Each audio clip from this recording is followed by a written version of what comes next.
دوست احباب ہیں، میں چاہتا ہوں کہ ان کے آنے سے پہلے دو چار باتیں ہمارے اس پروگرام کے حوالے سے آپ کے سامنے عرض کر دوں۔ ویسے تو الحمدللہ ہمارے آج کے معزز مہمان امیر محترم اور ہمارے مرکز کے جامعہ کے استاذ وہ الحمدللہ آپ کے سامنے تشریف لا چکے ہیں۔ محترم بھائیوں، ایک مختصر سی بات دو مثالوں کے ساتھ آپ کے سامنے عرض کروں گا۔ دیکھیں، دو طرح کے لوگ ہوتے ہیں۔ ایک وہ ہوتے ہیں جو خرچ کرنے والے ہیں، اور ایک وہ ہیں جن پر خرچ کیا جاتا ہے۔ خرچ کرنے والوں کا کردار کیسا ہونا چاہیے اور ان کو کس انداز سے خرچ کرنا چاہیے، اور جن پر آپ مال خرچ کر رہے ہیں، جو لوگوں کے خرچ کے مستحق ہیں، ان کا کردار کیسا ہونا چاہیے، دینے والا ہاتھ کیسا ہو اور لینے والا ہاتھ کیسا ہو، یہ دو مثالیں آپ کے سامنے عرض کر کے اللہ کی توفیق کے ساتھ اپنی بات کو مکمل کروں گا۔ سب سے پہلی بات، آج خرچ کرنے والے لوگ جو اللہ کے راستے میں اپنے مال کو خرچ کرتے ہیں،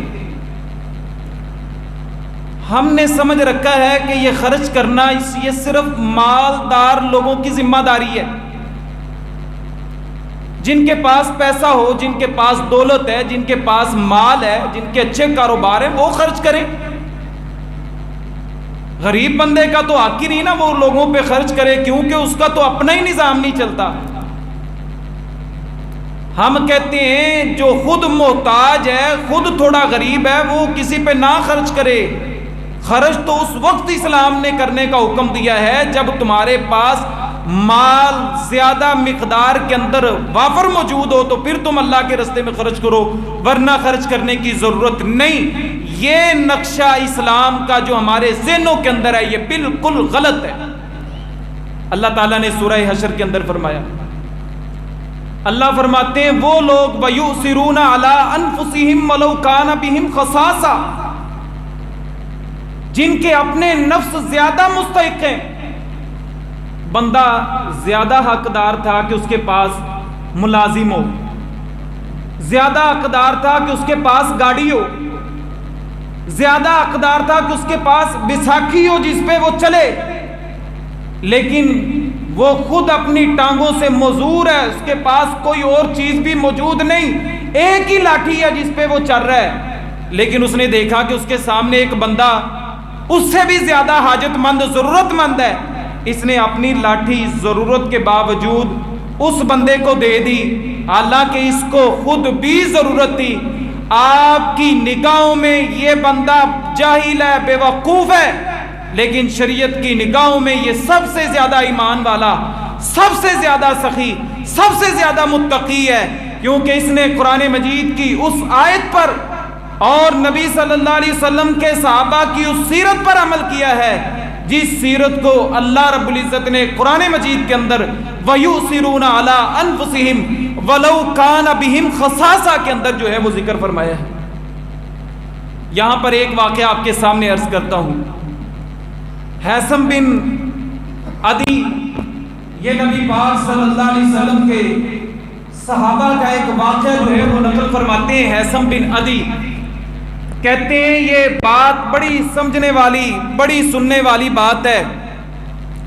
حیثم بن عدی کہتے ہیں کہ میں ایک دفعہ بیت اللہ کے اندر موجود تھا، میں نے کیا دیکھا کہ 3 لوگ بیت اللہ کے اندر آپس کے اندر تکرار کر رہے ہیں، بحث و مباحثہ کر رہے ہیں۔ کہتے ہیں میں نے یہ منظر دیکھا تو ان کا بحث و مباحثہ جو ہے وہ طول پکڑتا جا رہا ہے اور وہ آپس کے اندر بحث کر رہے ہیں۔ آج کی بات، یہ جو مثال میں آپ کے سامنے عرض کرنے لگا ہوں، اس کا مقصد کیا ہے؟ آج بھی اللہ تعالیٰ نے ایسے لوگ ہمارے اندر اللہ نے موجود ہیں، وہ ہمارے اندر ہیں جن کو اللہ تعالیٰ نے یہ توفیق دی ہے. وہ خود حاجت مند ہوتے ہیں، ضرورت مند ہوتے ہیں، لیکن اللہ کی توفیق کے ساتھ جب ان کے سامنے ضرورت مند حاجت مند اپنی ضرورتوں کو رکھتے ہیں، وہ اللہ کی رضا کے لیے، اللہ کی خوشنودی کے لیے اپنی ضرورتوں کو قربان کر کے دوسروں کی ضرورتوں کو پورا کرنا اپنا فرض سمجھتے ہیں. آج بہت بڑی بات ہے، اللہ کی قسم ان دیہاتوں کے اندر ہم نے کبھی یہ تصور ہی نہیں کیا تھا. اللہ ہمیں ایسے لوگ دے گا، اللہ ہمیں ایسے نوجوان اللہ نے ہمارے لیے پیدا کر دیے جن کے بارے میں ہمارے وہم و گمان میں بھی نہیں تھا، جو آج اللہ کی توفیق کے ساتھ ایسے ایسے نوجوان اللہ نے ایسے ایسے اپنے بندے ہمارے گاؤں کے اندر، ہمارے علاقوں کے اندر اللہ نے پیدا کر دیے، جو یہ تبلیغی اصلاحی پروگراموں کے لیے اکیلے سارا مال خرچ کرنے کے لیے تیار ہوتے ہیں. یہ اللہ کی توفیق ہے، یہ بندوں کی طاقت کی بات نہیں ہے. یقیناً آج کا تو مجھے علم نہیں، کبھی ہم پہ وہ حالات تھے جب ہم معمولی پروگراموں کے لیے انتظار میں ہوتے، ہمارے پاس بجٹ ہو، ہم پروگرام کروا سکیں، خواتین کے، مردوں کے، ہم مساجد کے نظام کو بہتر کر سکیں. آج یہ اللہ کا بہت بڑا انعام ہے. اللہ نے وہ کردار جو صحابہ اکرام کا تھا اور وہ کردار جو اللہ چاہتا تھا، آج اللہ نے آپ کی صورت کے اندر، آپ کے چہروں کے اندر اور آپ جیسے لوگوں کے اندر اللہ نے ایسا کردار پیش کیا. یہ ہمارے لیے بہت بڑی خوشی کی بات ہے. حیثم بن عدی کہتے ہیں میں بیت اللہ کے اندر موجود تھا کہ 3 لوگ آپس کے اندر بحث و مباحثہ کر رہے ہیں، آپس کے اندر باتیں چل رہی ہیں. ان میں سے ایک کہنے لگا، کہتا ہے اس وقت بیت اللہ میں مکہ کے اندر جو سب سے زیادہ سخی بندہ ہے، جو سب سے زیادہ اللہ کے راہ میں سخاوت کرنے والا ہے، اس کا نام ہے عبداللہ بن جعفر. ایک کہتا ہے عبداللہ بن جعفر رضی اللہ عنہ مانا بہت بڑے سخی ہیں، لیکن آج کے دور کا جو سب سے بڑا سخی ہے عبداللہ بن جعفر کا میں انکار نہیں کرتا، لیکن آج کے دور کا جو سب سے بڑا سخی ہے وہ قیس بن سعد بن عبادہ ہے رضی اللہ عنہ. ایک تیسرا بندہ تھا، کہنے لگا اس وقت کا، اس دور کا جو سب سے بڑا سخی بندہ ہے وہ عرابہ اوسی رضی اللہ عنہ ہے، جو بہت زیادہ سخی ہیں. آپس کے اندر بحث چلی. ایک دانشور تھا، کہنے لگا یار اختلاف کس بات کا ہے،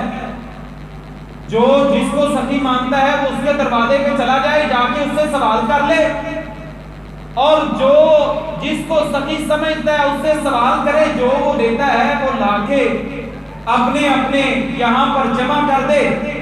تینوں بندوں کا اختلاف بھی ختم ہو جائے گا، اور کون اس دور کا سب سے بڑا سخی ہے اس بات کی بھی وضاحت ہو جائے گی. اب جو کہتا تھا کہ اس دور کے سب سے بڑے سخی عبداللہ بن جعفر ہیں، وہ عبداللہ بن جعفر رضی اللہ عنہ ماں کے پاس گیا. کہتا ہے عبداللہ بن جعفر رضی اللہ عنہ اپنے گھوڑے پہ سوار تھے، سفر کے لیے تیاری کر کے بیٹھے، اپنے گھوڑے پہ سوار ہیں. یہ بندہ جا کے کہتا ہے عبداللہ بن جعفر، اے اللہ کے رسول صلی اللہ علیہ وسلم کے بھتیجے، میں حاجت مند ہوں، ضرورت مند ہوں، مسافر ہوں، مجھے آپ سے حاجت ہے، کام ہے. کہا بتاؤ کیا کام ہے. کہنے لگا میں مسافر ہوں، میرا زاد راہ ختم ہو گیا ہے، آپ اپنی طاقت کے مطابق میری مدد فرما دیں. عبداللہ بن جعفر اپنے گھوڑے سے نیچے اترے، کہا میرے گھوڑے پہ سوار ہو جا. گھوڑے پہ سوار ہو گیا. کہا میرے گھوڑے کے ساتھ یہ ایک تھیلا لٹکا ہوا ہے، یہ تھیلا بھی تیرا ہے، یہ گھوڑا بھی تیرا ہے، اور اس گھوڑے کے اوپر میرے لیے سب سے قیمتی میری زندگی کی چیز وہ حضرت علی رضی اللہ عنہ کی تلوار ہے جو انہوں نے مجھے دی تھی. اب میں سفر پہ جا رہا تھا، تلوار بھی اس گھوڑے پہ لٹکی ہے، وہ تلوار بھی تیری ہے، اور یہ تھیلا بھی تیرا ہے. جا اور اپنے سفر کو آسانی کے ساتھ طے کر۔ وہ بندے نے اپنا مال لیا۔ اب چاہتے تو یہ دیکھنا تھے نا کہ اس دور کا سب سے بڑا سخی کون ہے، یہ پرکھنا مقصد تھا۔ مال لیا، بیت اللہ کے اندر آگے لوگ جمع، کہا یہ دیکھو میں عبداللہ بن جعفر اللہ کے رسول کے بھتیجے کے پاس گیا، اس نے گھوڑا دیا، یہ تھیلا دیا، اور تھیلے میں جو کچھ ہے یہ بھی مجھے دے دیا۔ تھیلے کو کھول کے دیکھا تو اس میں کیا تھا، 400 اس کے اندر دینار تھے، اور 400 دینار کے ساتھ اس تھیلے کے اندر بہت زیادہ ریشمی چادریں تھی جو اس گھوڑے کے ساتھ بندھی ہوئی تھی اس تھیلے کے اندر، اور سب سے قیمتی وہ حضرت علی رضی اللہ عنہ کی تلوار تھی۔ لوگوں نے کہا کہ بہت بڑی سخاوت ہے جو عبداللہ بن جعفر نے کی ہے۔ دوسرے کو کہا تو کس کو کہتا ہے کہ اس دور کا سب سے بڑا سخی ہے؟ کہتا ہے میں کہتا ہوں اس دور کا سب سے بڑا سخی جو ہے وہ قیس بن عدی بن عبادہ رضی اللہ عنہ۔ کہا جاؤ اب تم جا کے ان سے سوال کرو، پتہ چلتا ہے عبداللہ بن جعفر بڑا سخی تھا یا وہ ہے۔ گئے صحابی رسول کے پاس، قیس بن سعد بن عبادہ رضی اللہ عنہ کے پاس، کہا دروازے پہ دستک دی، اندر سے ایک لونڈی بولی کون ہے؟ کہا میں فلاں جگہ سے آیا ہوں، مسافر ہوں، ضرورت مند ہوں، حاجت مند ہوں، سفر پہ تھا، سامان ختم ہو گیا، ذاتے راہ۔ لونڈی کہنے لگی بات یہ ہے کہ آپ قیس بن سعد سے ملنا چاہتے ہیں، وہ صحابی رسول کو تو سوئے ہوئے ہیں، تیری حاجت اتنی بڑی نہیں ہے، چلو میں تیری حاجت کو پورا کر دیتی ہوں۔ اندر گئی، 700 دینار کا تھیلا لا کے اس مانگنے والے سائل کے ہاتھ پہ تھما دیا، اور کہتی ہے ساتھ ہمارے گھر کے حویلی ہے، اس حویلی میں جاؤ، ہمارے اونٹ بندھے ہوئے، جو اونٹ تمہیں پسند ہے وہاں سے اونٹ بھی لے لو، اور اپنے سفر کے لیے وہاں سے ایک غلام بھی ساتھ لے لینا جو رستے میں تمہاری خدمت کرے۔ میں قیس بن سعد کو اٹھا نہیں سکتی، وہ سوئے ہوئے۔ اس بندے نے اپنا وہ سامان لیا، بیت اللہ کے اندر مقابلہ چل رہا تھا کہ کہا دیکھو میں گیا تھا قیس بن سعد کے پاس، اس نے مجھے ایک اونٹ دیا، ایک غلام دیا، ساتھ میں 700 دینار مجھے دیے۔ تھوڑی دیر بعد قیس بن سعد اٹھے، لونڈی پاس گئی، جا کے کہتی ہے مالک حضور ایک سائل آیا تھا دروازے پہ، کہتا تھا مسافر ہوں مجھے ضرورت ہے، میں نے 700 دینار آپ کے پڑے تھے اٹھا کے میں نے اس کو دے دیے، ایک اونٹ بھی دے دیا، ایک ساتھ میں غلام بھی دے دیا، آپ کو کوئی اعتراض؟ کہتے ہیں اعتراض تو کوئی نہیں، بات یہ تھی اگر تم مجھے اٹھا لیتی تو شاید اس کی ضرورت اس سے زیادہ ہوتی، میں قیس بن سعد اس کی ضرورت کو پورا کر پاتا، تو نے مجھے اٹھایا کیوں نہیں؟ چل تو نے کام تو اچھا کیا ہے، یہ ہماری طرح کے مالک نہیں تھے کہ کہا تیری اتنی مجال کہ تو نے میرے گھنے سے 10 روپے اٹھا کے میری اجازت کے بغیر کیوں دیے؟ کہا تو نے کام تو بڑا اچھا کیا ہے، چل اب میں تجھے بھی آزاد کرتا ہوں اس خوشی کے اندر کہ سویا ہوا تھا، چلو کچھ نہ کچھ تو نے بہتر کیا ہے، اس خوشی میں اپنی لونڈی کو بھی آزاد کر دیا۔ تینوں 2 بندے ہو گئے۔ اب تیسرا کہتا ہے میرے جو حضور ہیں جن کو میں کہتا ہوں کہ وہ اس دور کے سب سے بڑے سخی ہیں، وہ عرابہ اوسی رضی اللہ عنہ ہیں، کہتے ہیں جا تو بھی اپنے مالک کے پاس جا کے پوچھ کے آ گئے۔ عرابہ بن اوسی رضی اللہ عنہ کے پاس جا کے کہتے ہیں جناب، دیکھا تو عرابہ بن اوس اس وقت بہت زیادہ بوڑھے ہو چکے، آنکھوں سے بینائی ختم ہو گئی ہے، گئے تو وہ اپنے گھر سے نکل کے مسجد کی طرف آ رہے ہیں، ساتھ میں 2 غلام ہیں جن کے کندھوں پہ ہاتھ رکھ کے مسجد کی طرف جا رہے ہیں۔ یہ منظر دیکھا عرابہ اوسی رضی اللہ عنہ اس انداز کے اندر اپنے ان غلاموں کے ساتھ ان کے کندھوں کا سہارا لے کے نماز کے لیے مسجد میں جا رہے ہیں۔ یہ بندہ پاس پہنچا، جا کے کہتا ہے اے اللہ کے رسول صلی اللہ علیہ وسلم کے صحابی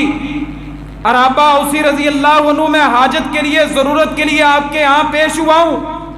کہا آپ کی ضرورت کیا ہے؟ کہتا ہے مسافر ہوں، سفر زیادہ راہ ختم ہو گیا، میری مدد کریں۔ کہتے ہیں رابعہ بن اوس رضی اللہ عنہ جو تھے، انہوں نے ایسے دونوں ہاتھ اپنے غلاموں کے کندھوں کے اوپر رکھے ہوئے تھے۔ اب جب حاجت مند نے کہا میں مسافر ہوں، میرے پاس سفر کے لیے زیادہ راہ ختم ہو گیا، میری مدد کریں، رابعہ اوسی رضی اللہ عنہ نے اپنے دونوں غلاموں سے اپنے ہاتھوں کو اتارا اور اپنا، یہ آپ پڑھ کے دیکھیں البدایہ والنہایہ کے اندر یہ واقعہ موجود ہے، رابعہ اوسی رضی اللہ عنہ نے اپنے بائیں ہاتھ کو ایسے دائیں ہاتھ پہ مارا اور یہ کیا، کہتے ہیں اے سائل میرے پاس جتنا مال تھا میں نے اللہ کے راستے میں خرچ کر دیا ہے، میرے پاس باقی صرف یہ 2 غلام ہیں جو میرے سہارے کے لیے مجھے مسجد میں لے کے جاتے ہیں، آج تو آیا ہے میں تجھے خالی ہاتھ موڑنا نہیں چاہتا،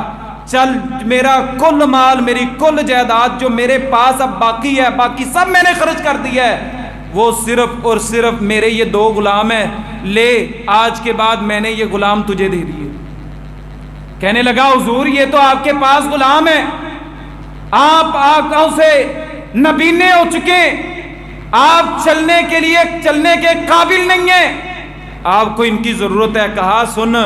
اب سائل تو نے سوال کر لیا ہے، اب یا تو ان غلاموں کو ساتھ لے جا یا رابعہ اوسی میں صحابی رسول میں ان کو آزاد کرتا ہوں، دونوں آفریں موجود ہیں، یا ساتھ لے جا یا میں ان کو آزاد کرتا ہوں۔ ساتھ لے کے بیت اللہ کے اندر پہنچا، تینوں بندے جمع ہو گئے، اب فیصلہ لوگوں میں آ گیا، لوگوں نے کہا جناب تینوں کی سخاوت میں کوئی فرق نہیں ہے، ایک نے کوئی کمی نہیں چھوڑی، جس گھوڑے پہ تھا گھوڑا دے دیا، جو کچھ گھوڑے کے اوپر تھا وہ سب دے دیا، لونڈی نے 700 دینار دے دیے، ایک اونٹ دے دیا، ایک غلام دے دیا، اور اس صحابی رسول کے پاس کل جائیداد 2 غلام تھے، اس نے دونوں غلام ہی دے دیے۔ اب فیصلہ پہنچا، فیصلہ ہوا کہ جناب سبھی اپنے اپنے دور کے بڑے سخی ہیں، لیکن آپ فیصلہ کریں سب سے بڑا سخی کون نکلا؟ سب سے بڑا سخی وہ تھا وَلَوْ كَانَ بِهِمْ خَصَاصَةٌ، جس کا کل اثاثہ 2 غلام تھے، خود ضرورت مند تھا، خود حاجت مند تھا، اس کی ضرورت تھی،